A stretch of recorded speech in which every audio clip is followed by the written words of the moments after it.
নমস্কাৰ সকলোকে স্বাগতম জনাইছোঁ মোৰ ইউটিউব চেনেল এডুচেন্স স্কুলি অসমলৈ আমি সকলোৱে জানো যে প্ৰতি বছৰে 24 নৱেম্বৰ তাৰিখটো লাচিত দিৱস ৰূপে সমগ্ৰ অসম জুৰি পালন কৰা হয় ঠিক সেইদৰে এই বছৰো অহা 24 নৱেম্বৰ তাৰিখে লাচিত দিৱস উদযাপন কৰা হ'ব আৰু সেইলৈ এলিমেণ্টাৰী এডুকেশ্যন আসামৰ ফালৰ পৰা ইতিমধ্যে যোৱা 2 নৱেম্বৰ 2022 তাৰিখৰ দিনা এখন নটিফিকেশ্যন বাহিৰ কৰা হৈছে আৰু সেই নটিফিকেশ্যনৰ মতে এইবাৰ আমাৰ লাচিত দিৱসটো প্ৰায় এসপ্তাহ জোৰা কাৰ্যসূচী অৰ্থাৎ ছদিনীয়া কাৰ্যসূচীৰে উদযাপন কৰিবলৈ দিয়া হৈছে আৰু তাৰো এটা কাৰণ আছে আসলতে এইবাৰ হ'ব লাচিত বৰফুকনৰ 400তম জন্ম জয়ন্তী আৰু 400তম জন্ম জয়ন্তীৰ লগত সংগতি ৰাখি অহা 19 নৱেম্বৰ তাৰিখৰ পৰা প্ৰতিদিনে কিছু কাৰ্যসূচী দিয়া হৈছে সেই কাৰ্যসূচীখিনি এই নটিফিকেশ্যনখনতে আছে আৰু সেইখিনি মই আপোনালোকৰ লগত আলোচনা কৰিবলৈ লৈছোঁ কিন্তু তাৰ আগতে এটা কথা কওঁ যে লাচিত বৰফুকনৰ বিষয়ে মই দুনাই আপোনালোকক কোৱাৰ একো প্ৰয়োজন নাই আমি সকলোৱে জানো যে 1671 চনৰ শৰাইঘাটৰ যুদ্ধত লাচিত বৰফুকনৰ নেতৃত্বত আহোম সেনাই প্ৰবল পৰাক্ৰমেৰে যুঁজি মোগলৰ বিৰুদ্ধে জয়লাভ কৰিছিলে আৰু মোগলে অসম অধিকাৰ কৰাৰ পৰা অসমক ৰক্ষা কৰিছিলে গতিকে এইটো আমাৰ কাৰণে সদায় গৌৰৱৰ কথা হৈ থাকিব দ্বিতীয় কথা যি মোগলে লাহে লাহে সমগ্ৰ ভাৰতবৰ্ষতে নিজৰ প্ৰতিপত্তি বিস্তাৰ কৰিছিলে আৰু সমগ্ৰ ভাৰতবৰ্ষ নিজৰ দখললৈ আনিছিলে কিন্তু সেই মোগলে বাৰে বাৰে অসম আক্ৰমণ কৰিও অসমৰ আহোম সেনাৰ বিৰুদ্ধে যুঁজি জয়ী হ'ব পৰা নাছিলে আৰু ফলস্বৰূপে অসমখন মোগলৰ হাতলৈ যোৱাৰ পৰা ৰক্ষা পৰিছিল আৰু বাৰে বাৰে মোগলে আহোমসকলৰ বিৰুদ্ধে পৰাজয় বৰণ কৰাৰ পাছত যেতিয়া 1671 চনত মোগলে পুনৰবাৰ অসম আক্ৰমণ কৰিছিলে সেইবাৰ মোগলে যথেষ্ট শক্তিশালীভাৱে আৰু বৃহৎ সংখ্যক সৈন্য সামন্তৰে পুনৰ অসম আক্ৰমণ কৰিছিলে আৰু সেইবাৰ লাচিত বৰফুকনৰ শক্তিশালী আৰু চতুৰ নেতৃত্বৰ ফলত আহোমসকলে মহাপৰাক্ৰমেৰে মোগলৰ বিৰুদ্ধে যুঁজি মোগলক পিছহুঁহি কৰিবলৈ বাধ্য কৰাইছিলে আৰু আমাৰ অসম ভূমিক মোগলৰ হাতলৈ যোৱাৰ পৰা ৰক্ষা কৰিছিল আৰু এই ৰণকে অসমৰ ইতিহাসত শৰাইঘাটৰ ৰণ বুলি জনা যায়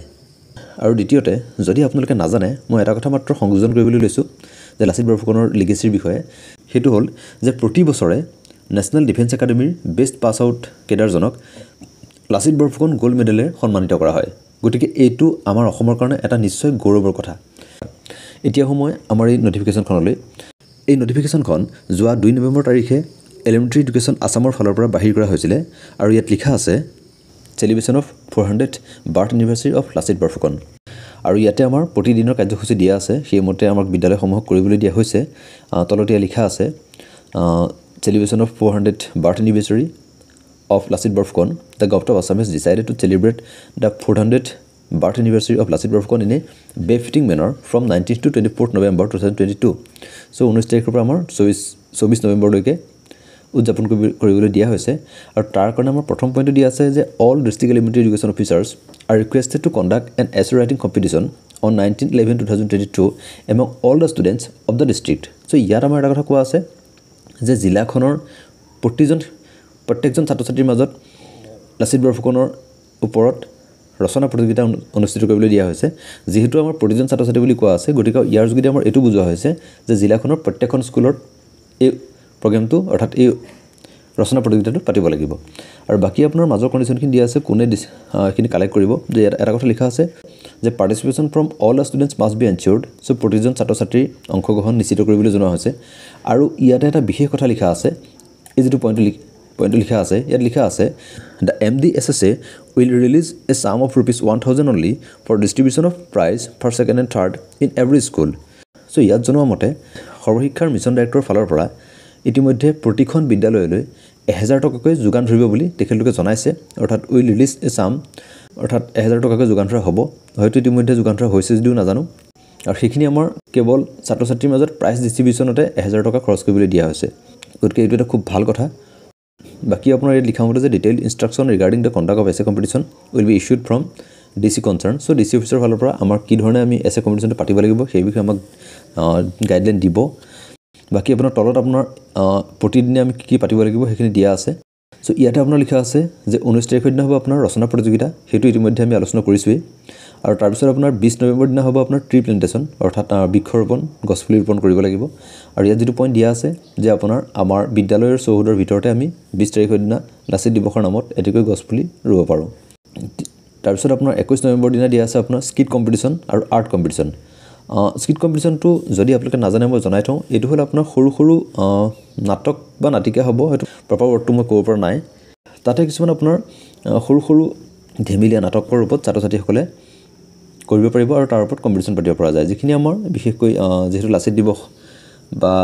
তেওঁ জাতীয় বীৰ গতিকে আমাৰ ইয়াতে আমাৰ দেশপ্ৰেম বা জাতীয় চেতনা থকা কোনো আমি সৰু সৰু নাটৰ নিচিনা অভিনয় কৰিব মানে ছাত্ৰ ছাত্ৰীৰ মাজত কৰাব পৰা হয় বাকী আৰ্ট কম্পিটিশ্যনটো সেইটো আপোনালোকে বুজি পাইছে বাকী আপোনাৰ এটা কথা দিয়া আছে 22 নৱেম্বৰ দিনা আপোনাৰ চেমিনাৰ আৰু ডিবেট পাতিবলৈ দিছে খুব সম্ভৱতঃ সেইটো আমাৰ প্ৰাথমিক বিদ্যালয়ৰ ছাত্ৰ ছাত্ৰীৰ মাজত নহ'বও পাৰে এইটো মোৰ ধাৰণাহে বাকী আপোনাৰ 23 নৱেম্বৰ দিনা আছে আপোনাৰ এক্সটেম্পৰৰী স্পীচ এণ্ড কুইজ যিটো আমাৰ আকস্মিক বক্তৃতা আৰু কুইজ প্ৰতিযোগিতা আৰু শেষত আপোনাৰ 24 নৱেম্বৰ তাৰিখে যে 400 বাৰ্থ এনিভাৰ্চাৰী চেলিব্ৰেশ্যন অৰ্থাৎ সেইখিনি আমাক ইনষ্ট্ৰাকশ্যন দিয়া হ'ব সেইমতে আমি পালন কৰিব লাগিব যি কি নহওক যথেষ্ট দীঘলীয়া কাৰ্যসূচী দিলে 6 দিনীয়াকৈ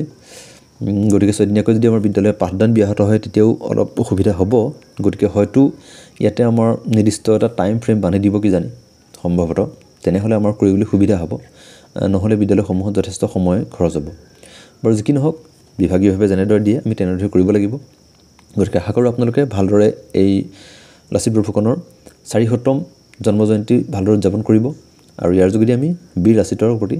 যাতে সন্মান প্ৰদৰ্শন কৰিব পাৰোঁ ধন্যবাদ জয় আই অসম